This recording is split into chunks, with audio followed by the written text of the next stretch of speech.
Саламатсыңарбы урматтуу окуучулар, Кыргызстан тарыхы предмети сабагыбыздын темасы Кыргызстан көз карандысыздыктын 10 жылдыгында. Сабагыбыздын максаты жаңы социалдык саясий кырдаал, Кыргыз Республикасынын президентин шайлоо, бүткүл дүйнөлүк биринчи курултай, улуттар аралык мамилелер тууралуу жалпы түшүнүккө ээ болосуңар жана хронологиялык иретке келтирүү менен иштейсиңер. Кыргыз Республикасынын эгемендүүлүккө жетиши. Эгемендүү Кыргыз Республикасынын жаралышы Кыргыз элинин тарыхындагы эң маанилүү окуя болгон. Республиканын эгемендүүлүккө жетиши СССРдин коомдук саясий системасынын кардиналдуу реформаланышы менен шартталган. Эгемендүүлүккө жеткен Кыргызстанда биринчи кезекте мамлекеттик түзүлүштө республиканын ички жана тышкы саясаттарын аныктоо керек эле. Бул үчүн адегенде Кыргыз Республикасынын конституциясын негизги закон иштеп чыгып кабыл алуу милдети турган. Конституциянын биринчи долбоорунун иштелип чыгышы. 1993-жылдын аягында эле жаңы конституциянын долбоорун иштеп чыгуу боюнча Кыргыз Республикасынын конституциялык комиссия түзүлгөн.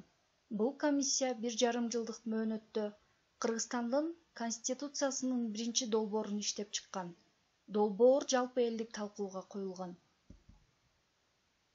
Конституциянын кабыл алынышы. Конституциянын долбоору Жогорку Кеңештин. Бул аталыш жаңы конституцияга мурдагы Жогорку Советтин ордуна киргизилген.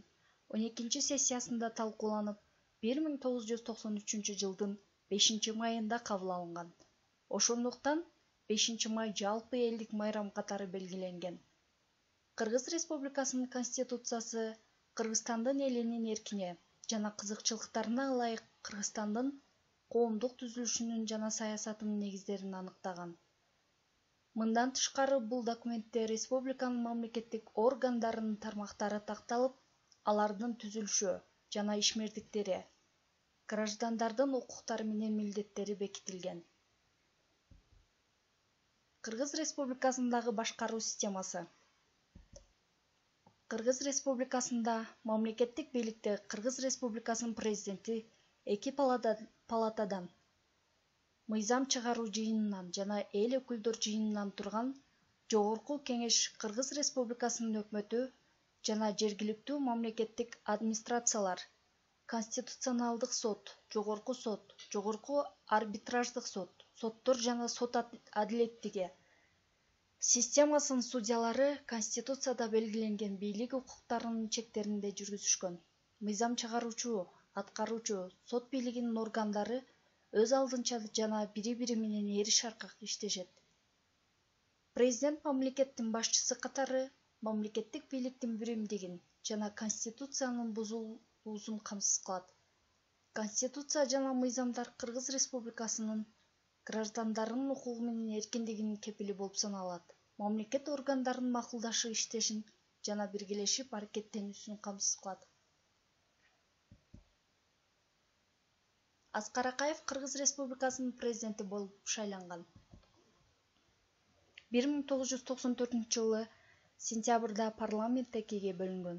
Анткени депутаттык корпустун көпчүлүгүн аткаруу жана сот бийлигинин тармактарында иштегендер түзгөн.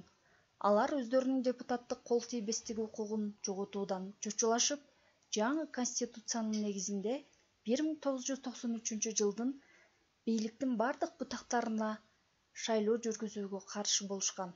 Ошол эле депутаттар 1994-жылдын 13-сентябрында өздөрүнүн депутаттык укуктарын өткөрбөй туруп, Жогорку Кеңештин ишине катышуудан баш тартышкан. Ушул аркылуу алар парламенттин ишин ичинен токтотууга аракет жасашкан. Натыйжада Кыргызстан парламентсиз калган. Бул учурда коом мыйзамсыздыктан тажап, саясий жана экономикалык реформалар, жаңы закондорго өзгөчө муктаж болуп турган. Ошол кезде өкмөт да юридикалык жактан отставкада болуп, формалдуу гана иштеп жаткан. Сот бийлиги реформалана элек болчу.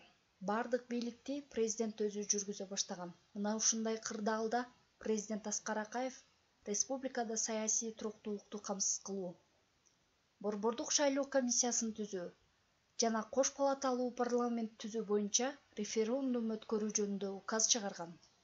1994 жылдын 22 октябрында өткөн референдумда 2 палаталуу парламентти түзүүгө макулдугун берген.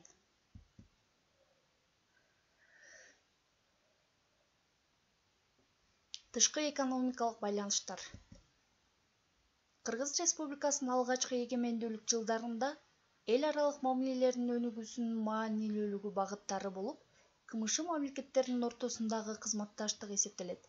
1992 жылдын январь айында Кыргызстан башка Борбордук Азия өлкөлөрүндөй эле ЭКУнун мүчөлүгүнө кабыл алынган.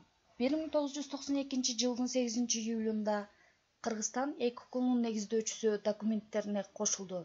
1994 жылдын 3-июнунда Кыргыз Республикасы тарабынан Париж хартиясынын европалык коопсуздугуна кол койду. 90-жылдардын биринчи жарымында Кыргызстандын тышкы саясатынын калыптанышында европалык биримдиги менен мамилелерди жүргүзүүсү чоң роль ойноду. Кыргызстан менен Европа биримдиги ортосундагы мамилелердин башталышы 1992 жылдын апрель айларына дал келет. 1992 жылдын 3-апрелинде Европалык комиссия жаңы Кыргыз өкмөтүнүн ортосунда өз ара түшүнүшүү меморандумуна кол коюлган. Кыргыз Республикасы үчүн коллективдүү коопсуздук жөнүндөгү келишим жана Шанхай бешилтиги аймактык коопсуздугу камсыздоодо принципиалдуу мааниге ээ болду. Баткен коогалаңы. Баткен окуясы диний экстремизмдин тобу 1999 жылдын август айынын башында эгемендүү Кыргыз Республикасынын түштүгүнө басып киришип, Баткен районунда өздөрүнүн лагерлерин курган жана аларды чыңдоого аракет кылышкан. Өздөрүн Өзбек Республикасынын мамлекеттик бийлигинин оппозициясыбыз деп эсептеген бандиттик топтор Кыргызстандын аймагын өздөрүнүн базасына айландыруу, тажрыйбасы жок жергиликтүү жаштардын башын айлантып, өздөрүнө тартуу, алардын келечектеги баскынчыларды даярдоо максатын көздөшкөн.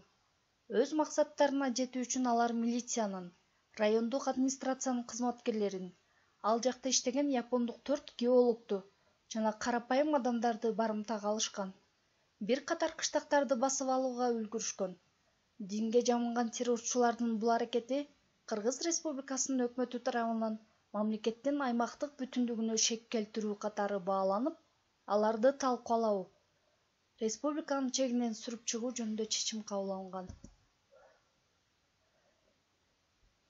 Республиканын көптөгөн жаштары Кыргызстандын бүтүндүгүн коргоо, бандиттик топторду талкалоо үчүн өз ыктыяры менен аттанышкан. Республиканын түштүгүндөгү баскынчылардан жапа чеккен элдерге, аскерлерге жардам берүүгө Кыргызстандын эли колунан келген жардамдарын көрсөтүштү. Кыргызстандын түштүгүндө бул окуя республиканын коргонуу жөндөмдүүлүгүн арттыруу ишинде чоң сабак болгон. Мында республиканын куралдуу күчтөрүндөгү кемчиликтер аскердик техниканын, курал-жарактын жетишсиздиги жана башка айкын көрүндү. Кыргызстан өкмөтү бул кемчиликтерге жеткиликтүү баа берип, тийиштүү чараларды көрө баштады.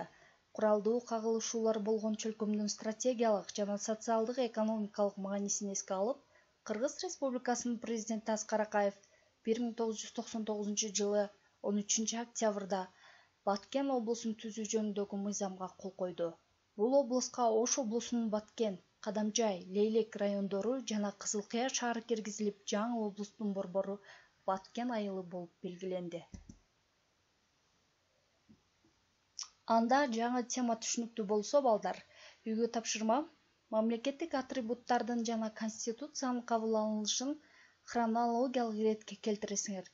Дептериңерге ар бириңер гимн, герб, туу конституция качан кабыл алынганын ушул 4 боштукчага толтуруп жазасыңар жана хронологиялык иретке келтирүү боюнча кайсы атрибут биринчи кабыл алгандыгынан баштап акыркы кабыл алынган атрибутка чейин иретке келтирип жазасыңар.